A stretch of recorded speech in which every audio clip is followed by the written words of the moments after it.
E a gente estava falando do câncer, né? E são vários tipos de câncer de pâncreas. Conta pra gente um pouquinho aí sobre os desafios da detecção mesmo do câncer precocemente, nesse caso. Então, por ser um órgão que está lá atrás do abdômen, ou seja, escondido por todas as vísceras, ele é mais de difícil acesso. Então, qual que é o exame mais comum que uma pessoa faz na vida? É uma ecografia, ou ultrassom, que é a mesma coisa. O que é a ecografia? É um exame que principalmente as mulheres fazem por causa da parte ginecológica todo ano, em que você coloca um aparelho no abdômen e vai olhando as vísceras que estão lá dentro. Conforme ele vai mexendo, ele vai vendo as vísceras. Porém, a ecografia, se tem algum ar na frente, ela não visualiza o que tem lá atrás. Então, como o pâncreas fica lá atrás e na frente dele tem o estômago, intestino delgado, intestino grosso, está tudo na frente, ele é um órgão de difícil visualização por ecografia. E ao mesmo tempo não dá para fazer tomografia, ressonância em todo mundo, fica inviável para qualquer sistema de saúde do mundo. Então isso que dificulta o diagnóstico precoce, de ver alguma lesão. Então é muito comum a gente ver um paciente no consultório que aparece com uma tomografia, um tumor de 4 centímetros, mas fez uma ecografia um mês atrás e não tinha nada. Não é que não tinha nada, é a limitação do método em visualizar o órgão. Então isso que faz com que o diagnóstico muitas vezes seja tardio. O diagnóstico acaba não sendo precoce, ou seja, com a pessoa sem sintomas.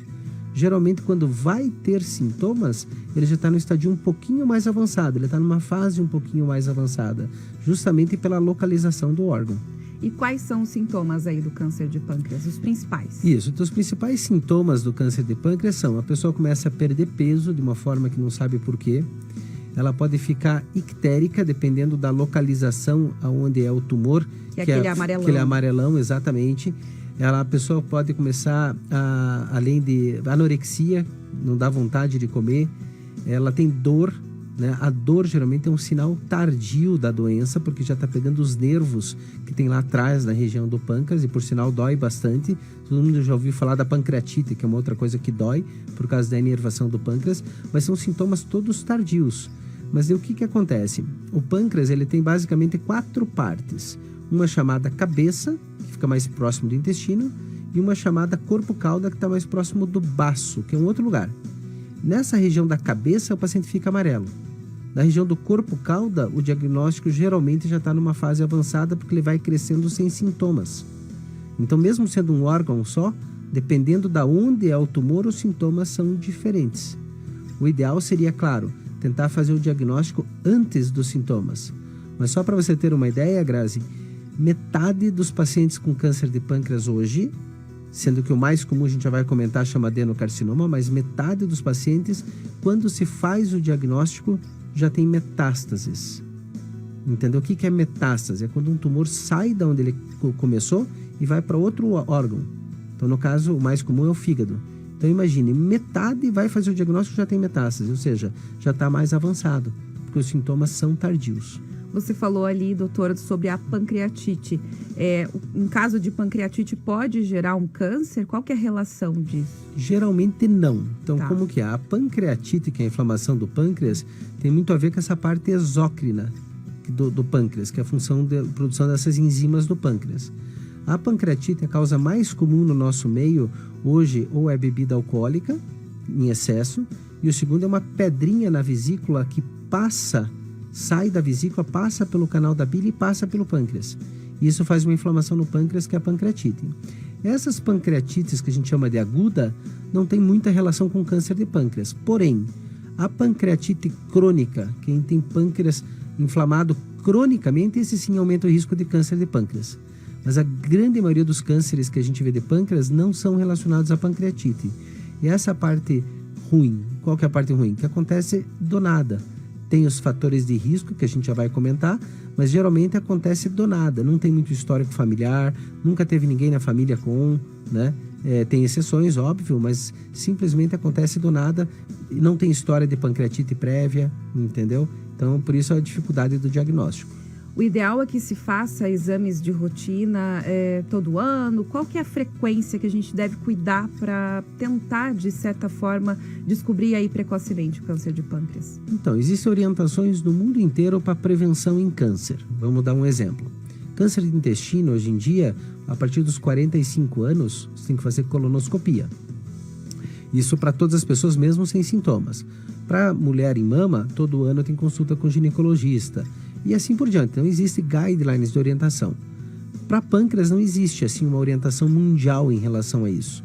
Por quê? Porque é um tumor mais raro, apesar de ser extremamente grave. E quando são feitos esses estudos, tem que pensar numa população como um todo. Brasil, 270 milhões de habitantes, como é que você vai fazer um programa para um país inteiro? Então ainda não existe uma recomendação clara, mas se você tem histórico familiar, geralmente o que se recomenda é fazer um exame de imagem, que seria um ultrassom, uma ecografia, uma vez por ano. Mas o ideal é fazer num lugar que seja adequado. O que é adequado? Tanto profissional quanto máquina adequada. Porque depende muitas vezes de onde você faz o exame também, com quem você faz o exame e as limitações do próprio método. Mas não tem como fazer tomografia em todo mundo anualmente. Isso é inviável em qualquer sistema, né, de saúde, né? Então a recomendação seria ficar atento aos sintomas, perda de peso principalmente, anorexia, que é a falta de vontade de comer, dor que não se sabe a causa e com ultrassom, que é a mesma coisa que a ecografia anualmente. E essa dor que o senhor comentou, a dor no abdômen, assim. Isso. A dor mais comum de pâncreas, a gente costuma falar como se fosse uma dor de estômago. Uma dor bem no meio, na parte de cima do abdômen, que se irradia para as costas. Então, porque como o pâncreas fica lá atrás, o paciente pode ter dor nas costas. Só que é muito difícil interpretar isso, que de repente alguém que está ouvindo fala, mas eu tenho dor nas costas.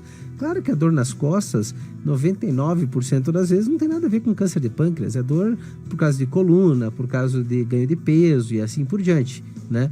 Mas um paciente que tenha, por exemplo, 60, 70 anos de idade, nunca teve dor e começa a ter dor, até falando de outros sintomas, começa a ter uma diabetes que nunca teve, ou tem uma diabetes e começa a piorar muito a diabetes.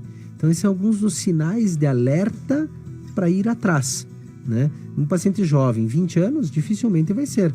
Apesar que há 2 semanas atrás a gente fez uma cirurgia numa de 30 anos. Então, hoje em dia, cada vez está mais precoce, né, pacientes com câncer. E é bom cuidar, né? Nós estamos conversando com o cirurgião oncológico de fígado e pâncreas, Dr. Eduardo José Ramos, sobre o Novembro Roxo, sobre o câncer de pâncreas.